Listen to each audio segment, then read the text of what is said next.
ગોધરા પાલિકાનો દુકાનના ભાડામાં તોતિંગ વધારો કર્યો છે તો દુકાનના ભાડામાં 700 થી 1000% વધારો કરાયો છે તો વેપારીઓએ દુકાન બંધ કરીને વિરોધ કર્યો હતો। વેપારીઓએ વધારેલું ભાડું પરત ખેંચવાની માંગ કરી હતી। આગામી ચૂંટણી બહિષ્કારની પણ ચીમકી ઉચ્ચારી છે।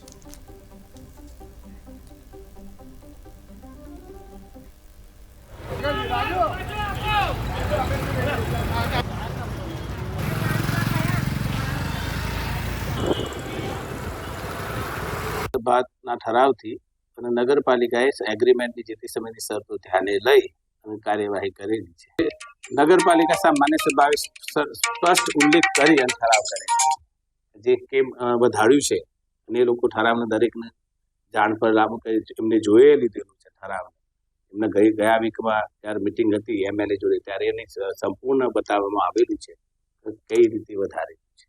આ સામાન્ય સભાનો ઠરાવ છે એ બાબતે ચીફ ઓફિસરે કોઈ કહેવાનું રહેતું નથી। સામાન્ય સભાનો ઠરાવ હોય અમલીકરણ કરવાનું। અત્યારે બાબતે તો સામાન્ય સભાએ નિર્ણય કરેલો છે મારી તો એમાં કોઈ મારું ઓપિનિયન હોય નહીં।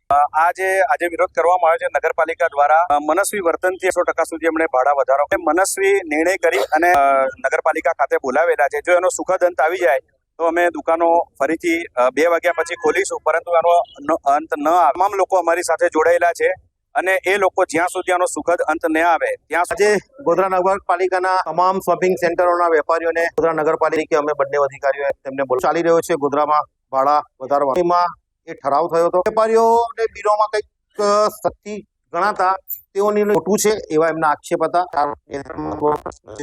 અમને 2-4 વસ્તુ કીધી છે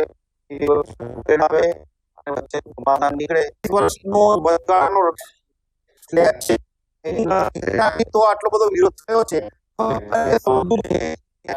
ગોધરા નગરપાલિકા શૌચાલય છે આજુબાજુની કે ગુંડા ભાડું ચાલતું હોય અને આજે 250 રૂપિયા નગરપાલિકાના ભાડું એમાં જેમ બને એમ જલ્દી નિરાકરણ આવે તેનો પ્રયત્નો અમે કરીશું। ભાડું વધારો કરવામાં આવેલો છે। નગરપાલિકા શોપિંગ સેન્ટરમાં જેટલા પણ એ પ્રમાણે નગરપાલિકા સાથે જે કોન્ટ્રાક્ટ આ રીતે રાતોરાત તમે ઠરાવ કરીને રૂપિયા ભાડું હતું એનો 21,000 લીધેલી છે એ દુકાનો ભાડે બધા ભાજપના સારો નિર્ણય પહેલી તકે આજે ને બધામાં